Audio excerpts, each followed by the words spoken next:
ప్రజాస్వామ్య వ్యవస్థలో ఓటు హక్కు వజ్రాయుధం లాంటిది. అందుకే ఓటు హక్కును పారదర్శకంగా వినియోగించుకోవటానికి ఎన్నికల సంఘం పగడ్బందీ ఏర్పాట్లు చేస్తోంది. పోలింగ్ కేంద్రానికి చేరుకున్నప్పటి నుంచి ఓటేసి బయటకొచ్చే వరకు అధికారులకు ఓటర్లు సహకరించాల్సి ఉంటుంది. అసలు ఓటేసే విధానం ఎలా ఉంటుందో తెలుసుకుందాం.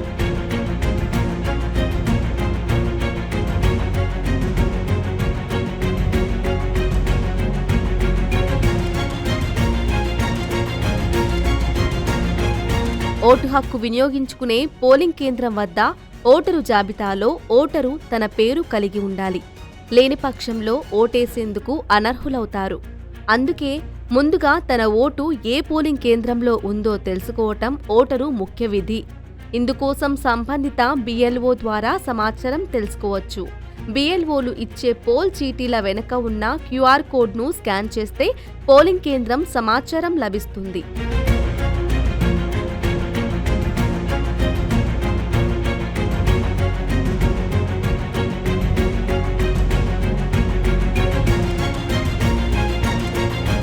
ఓటు హక్కు వినియోగించుకునేవారు తప్పనిసరిగా ఎన్నికల ప్రవర్తన నియమావళి పాటించాలి. పోలింగ్ కేంద్రం వద్ద అభ్యర్థుల గుర్తులు, కండువాలు, వస్త్రాలు ధరించకూడదు. పోలింగ్ కేంద్రాల్లోకి సెల్ఫోన్లను అధికారులు అనుమతించరు.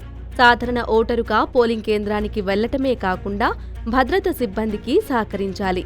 ఓటు హక్కు వినియోగించుకునే వారికి పోల్ చీటీ ఒక్కటే ప్రామాణికం కాదు. ఎన్నికల సంఘం నిబంధనల ప్రకారం 16 ధృవపత్రాల్లో ఏదైనా ఒకటి తీసుకెళ్తేనే ఓటేసేందుకు అవకాశం కల్పిస్తారు.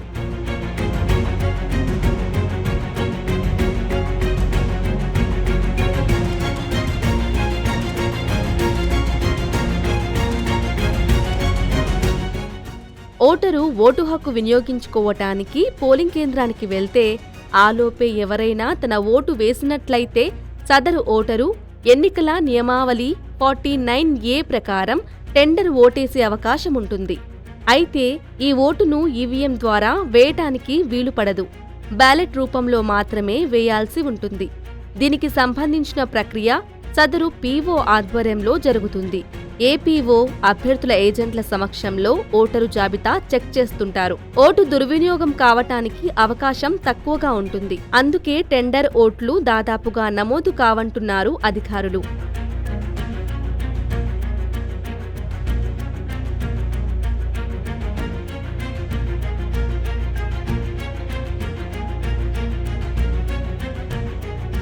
పోలింగ్ కేంద్రాల్లోకి వీరికి మాత్రమే అనుమతి.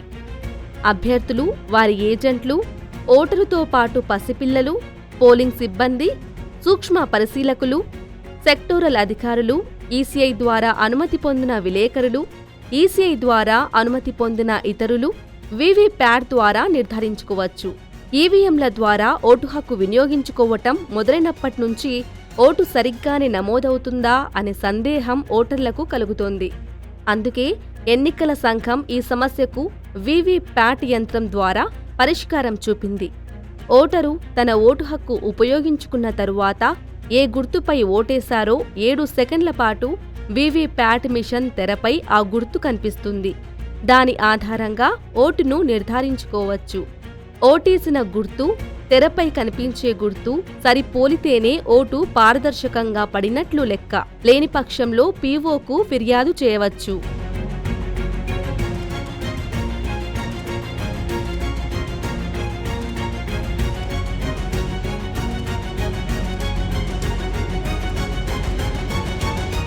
ప్రతి పోలింగ్ కేంద్రంలో ప్రిసైడింగ్ అధికారి PO, అదనపు ప్రిసైడింగ్ అధికారి APO, ఇద్దరు ఇతర పోలింగ్ అధికారులు OPO విధులు నిర్వర్తిస్తారు.